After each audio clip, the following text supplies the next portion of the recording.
여러분들 안녕하세요. 조리 지식 채널의 오석태 교수입니다. 지난번 샐러드를 설명드리면서 이 샐러드와 관련해서 이탈리아 속담에 나오는 네 사람의 성격을 언급했습니다. 한 사람은 식초를 아끼는 수전노, 그리고 오일을 많이 사용하는 낭비가, 맛을 내는 현자, 마지막으로 샐러드를 버무리는 광인이었습니다. 여러분들이 샐러드를 만들 때 이 네 사람의 성격만 기억해도 샐러드를 어떻게 만들어야 하는지 잘 기억하실 수 있을 것 같습니다. 오늘은 샐러드에 이어서 제공되는 메인 코스에 대해서 이야기를 하려고 하는데, 이 메인 코스가 코스에서 핵심이 되는 것만큼 내용이 좀 방대합니다. 그렇지만 이 내용들을 조금 압축해서 몇 가지 필요한 부분들만 발췌해서 한번 설명해 드리도록 하겠습니다. 자, 그럼 지금부터 메인 코스에 대한 이야기를 시작해 보도록 하겠습니다.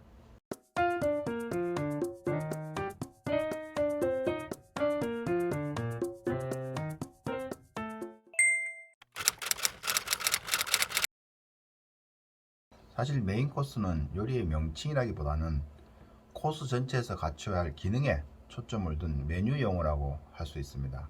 그래서 메뉴 용어에 대한 사전적 의미를 살펴보게 되면, 메인 코스란 코스에서 여러 가지 음식의 구성 중에서 특색을 나타내거나 가장 기본이 되는 요리이다, 이렇게 설명을 하고 있고, 그 뒤에 부연 설명으로 일반적으로 메인 요리는 앙뜨레 다음으로 나오는 코스다 라고 나와 있습니다.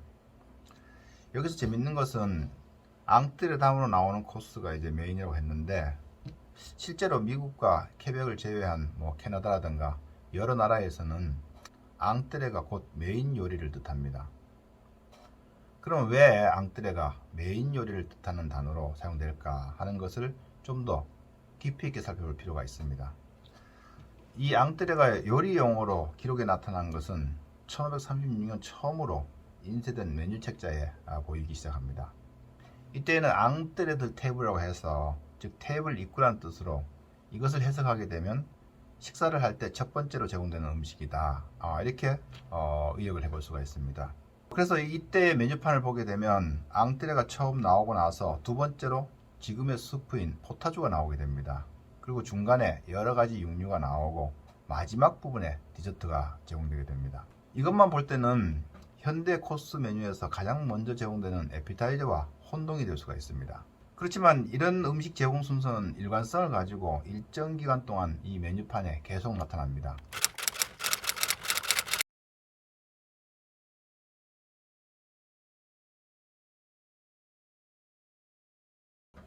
17세기 중반에 와서 어떤 이유인지는 정확하게 알 수 없지만 메뉴 순서에서 앙뜨레와 포타주가 바뀌게 됩니다. 그래서 포타주가 앙뜨레보다 먼저 나오게 되고, 앙뜨레는 여러 가지 육류를 표현하는 그런 음식 용어로 사용되게 됩니다. 앙뜨레라는 이름을 붙여서 여러 가지 고기 요리를 제공하는 그런 메뉴로 변모되게 된 것이죠. 그런데 이 앙뜨레가 다시 이제 메인으로 변화되는 과정에서는 러시아식 음식 서비스와 프랑스 시민혁명의 영향이 고스란히 녹아 있습니다. 왜냐하면 18세기 이전까지만 해도 오드보르라고 하는 이런 음식이 연회 서비스에 여러 곳에 나타납니다. 그리고 이 오드베르는 우리가 뜻에서 알 수 있는 것 같이 연회를 시작하기 이전에 밖에서 사람들이 무료함을 달래기 위해서 먹는 음식으로서 아주 화려하게 제공이 되게 됩니다. 그래서 실제로는 앙뜨레가 연회를 시작할 때는 가장 먼저 제공되는 음식이기도 했었죠. 그러나 프랑스 혁명을 거치면서 갤러디너와 같이 메뉴를 간소화시키는 과정에서 연회를 시작하기 전에 화려하게 제공되던 오드베르를 어딘가는 넣어야 되는데 이것을 뒤쪽으로 넣을 수는 없게 되는 것이죠. 그래서 가장 먼저 오드베르를 넣다 보니까 앙뜨레는 자연스럽게 뒤로 밀리게 되었고, 앙뜨레는 뒤에서 육류 요리를 대표하는 요리 용어로서 사용되게 된 것입니다. 그 중에서 가장 중심이 되는 요리가 바로 로스트였습니다. 여기 보시는 클래시컬 메뉴에서는 앙뜨레 주위로 생선과 로스팅, 이런 많은 종류들의 요리가 있지만 이 중에서도 대표적인 것은 당연히 로스트입니다. 여기서는 조인트라고 표현도 하고 있는데, 여기서 조인트라고 하는 것은 육류에서 살집이 많은 다리살을 의미하고 있습니다. 이때 로스트는 큰 덩어리의 육류를 구워서 나누어 먹는 형식이었지만 조리 기술과 주방 기구가 발전하면서 1인분씩 나누어서 서비스되는 스테이크가 주요 메인 디쉬로 나오게 됩니다. 이것이 이제 앙뜨레로 변하게 되는 것이죠. 이런 현상은 후에 미국이 프랑스 요리를 전 세계에 전파하면서 앙뜨레가 곧 메인 요리화 되는데 아주 중요한 역할을 하게 됩니다.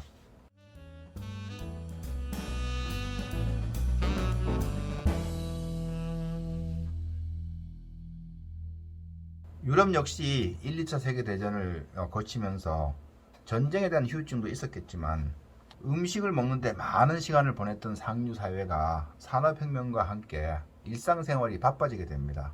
그래서 이러한 사회적 현상에서 많은 요리 중에서 하나를 골라 먹는 방식은 사라지게 되고 코스 메뉴에 하나의 육류만 넣는 이런 현상이 두드러지게 나타나기 시작합니다. 따라서 앙뜨레는 20세기에 와서 그 본래의 의미와 연관성을 완전히 잃어버리고 하나의 메인 코스로 사용되게 됩니다.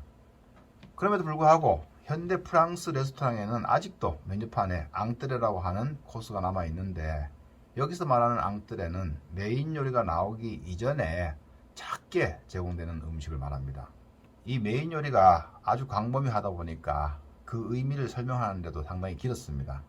지금부터는 코스 메뉴에서 메인 요리의 기능을 설명드리도록 하겠습니다. 먼저 메인 요리는 코스 메뉴에 있어서 대표성을 부여해 줍니다. 그래서 메인 요리는 양적으로나 질적으로 충분한 가치를 지니고 있어야 됩니다. 그래서 메뉴를 계획하실 때 앞서 제공되는 요리는 메인 요리를 부각시켜주는 방향으로 만들어져야 됩니다. 반면에 디저트에서 언급하겠지만 메인 코스 뒤에 이어지는 요리는 미각과 위장을 진정시키는 방향으로 계획이 되어야 됩니다. 두 번째로 메인 요리는 신체적 활동에 필요한 영양을 공급해주는 기능을 합니다. 우리가 보통 신체적 활동을 하기 위해서는 단백질과 탄수화물이 필요한데 그렇기 때문에 메인 요리를 계획할 때는 단백질과 탄수화물을 기본으로 하는 재료를 사용하셔야 됩니다. 세 번째로 메인 요리는 양적 포만감을 주는 기능을 합니다. 지난번 접시 단계에서 언급한 바와 같이 코스를 구성할 때 메인 요리에 충분한 양을 배분해야 된다 이렇게 설명을 드렸습니다. 그래서 메인 요리를 먹었을 때에 강한 포만감을 주어야 됩니다. 그래야지만 잘 먹었다고 하는 느낌을 받습니다. 우리가 아무리 맛있고 아름다운 음식이라 할지라도 포만감을 주지 못하면 잘 먹었다는 느낌을 받기는 어렵습니다. 요리 대회를 할 때 많은 선수들이 이러한 실수를 하는데 접시를 아름답게 보이려고 하다 보니까 메인 포션을 너무 작게 만드는 경향이 있습니다. 이것은 심사를 할 때 감점 요인이 됩니다. 마지막으로 메인 코스의 요리는 주로 어떤 행사와 관련되었을 때 그 주제를 표현해주는 기능을 합니다.